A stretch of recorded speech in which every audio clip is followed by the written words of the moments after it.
روسی صدر نے امریکہ کو غزہ جنگ کا ذمہ دار قرار دے دیا۔ مشرق وسطی کے مسائل کی جڑ امریکی پالیسیاں ہیں۔ روسی صدر کا الزام، اسپتالوں پر حملے عالمی قوانین کی خلاف ورزی ہیں۔ ترکیہ کی عالمی برادری سے نوٹس لینے کی اپیل۔ سعودی وزیر دفاع کا امریکی قومی سلامتی کے مشیر سے ملاقات میں غزہ میں جنگ بندی کا مطالبہ۔ امریکی وزیر خارجہ کا قطر کے امیر سے یرغمالیوں کی رہائی سے متعلق تبادلہ خیال۔ غیر قانونی تارکین وطن کے لیے پاکستان چھوڑنے کی ڈیڈ لائن کا آخری دن، کل سے کریک ڈاؤن ہوگا۔ فورن ایکٹ کے تحت گرفتار کیا جائے گا۔ ضلعی انتظامیہ، پروسیکیوشن اور جیل انتظامیہ کو خصوصی اختیارات مل گئے۔ سنگین جرائم میں ملوث غیر ملکیوں کو جانے کی اجازت نہیں ہوگی۔ وفاق اور صوبوں نے غیر قانونی غیر ملکیوں کو ڈیپورٹ کرنے کے انتظامات مکمل کر لیے۔ پناہ گاہیں تیار، ادویات اور مفت کھانا پینا فراہم کیا جائے گا۔ اسلام آباد کی مساجد سے غیر قانونی افغان باشندوں کو پاکستان سے نکل جانے کے لیے پولیس کے اعلانات۔ ایک دن میں 11,500 سے زائد افغان باشندے اپنے ملک واپس چلے گئے۔ مجموعی تعداد 1 لاکھ سے زائد ہو گئی۔ واپس جانے والے افغان باشندوں کا قانونی طور پر پاکستان واپس آنے کا عزم۔ کراچی کے ضلع کماڑی میں غیر قانونی افغان باشندوں کے لیے مرکز قائم۔ نادرا FIA اور اسپیشل برانچ نے کنٹرول روم بنا لیے۔ غیر قانونی تارکین وطن کے لیے کھانے پینے اور رہائش کی سہولیات موجود۔ غیر ملکی خصوصی سینٹر میں اپنا ریکارڈ چیک کرا سکتے ہیں۔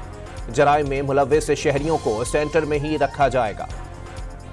بس کر دو یار، بہت ہو گئی ہار، اب تو جیت کر دکھا دو یار۔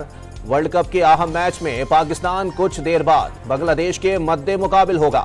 ایونٹ کے سیمی فائنل میں جانے کے لیے قومی کرکٹ ٹیم کو بقیہ تمام میچز میں جیت لازمی درکار۔ قوم کو بھی نیوزی لینڈ کے ہارنے کی دعائیں کرنا ہوں گی۔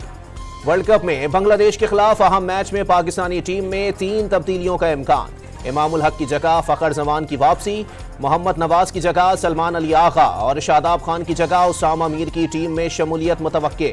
حسن علی بھی بخار سے چھٹکارا پا کر مکمل صحت یاب ہو گئے۔ پاکستان کرکٹ ٹیم کے ہیڈ کوچ گرانٹ بریڈبرن کو قومی ٹیم کا سیمی فائنل میں پہنچنا انتہائی مشکل دکھائی دینے لگا۔ قسمت کے مہربان ہونے کا انتظار کرنے لگے۔ بقیہ میچز جیت کر ٹورنامنٹ اچھے انداز سے ختم کرنے کے خواہشمند۔ قومی کرکٹ ٹیم کے چیف سلیکٹر انضمام الحق پلیئرز ایجنٹ کمپنی سے تعلق کے الزامات پر عہدے سے مستعفی۔ الزامات لگانے والوں سے ثبوت مانگ لیے۔ تحقیقات میں تعاون کی پیشکش۔ PCB نے 5 رکنی انکوائری کمیٹی قائم کر دی۔ پونا شام اسرائیل کی پیاس بجھنے کا نام ہی نہیں لے رہی۔ اسرائیلی فوج کی بمباری سے مزید 23 فلسطینی شہید۔ شہداء کی مجموعی تعداد 8,400 ہو گئی۔ 73% بچے بھی شامل۔ 25 روز میں سینکڑوں ماؤں کی گودیں اجڑ گئیں۔ درجنوں بستیاں خاک میں مل گئیں۔ کینسر کا واحد ہسپتال بھی تباہ کر دیا۔ اسرائیلی وزیر اعظم نے جنگ بندی کے امکان کو مسترد کر دیا۔ سیز فائر کا مطلب ہے اسرائیل حماس اور دہشت گردی کے آگے ہتھیار ڈال دے۔ یہ جنگ کا وقت ہے۔ اسرائیل نے جنگ شروع نہیں کی۔ حماس اس برائی کے ٹولے کا حصہ ہے جسے ایران تشکیل دے رہا ہے۔ نیتن یاہو کا بیان۔ غزہ میں جنگ بندی کا مطالبہ برطانوی رکن پارلیمنٹ کو مہنگا پڑ گیا۔ کنزرویٹو پارٹی نے پال برسٹو کو کابینہ سے فارغ کر دیا۔ برطانوی وزیر داخلہ نے فلسطینی مظاہروں کو ہیٹ مارچ قرار دے دیا۔ مظاہرین کا مقصد اسرائیل کو صفحہ ہستی سے مٹانا ہے۔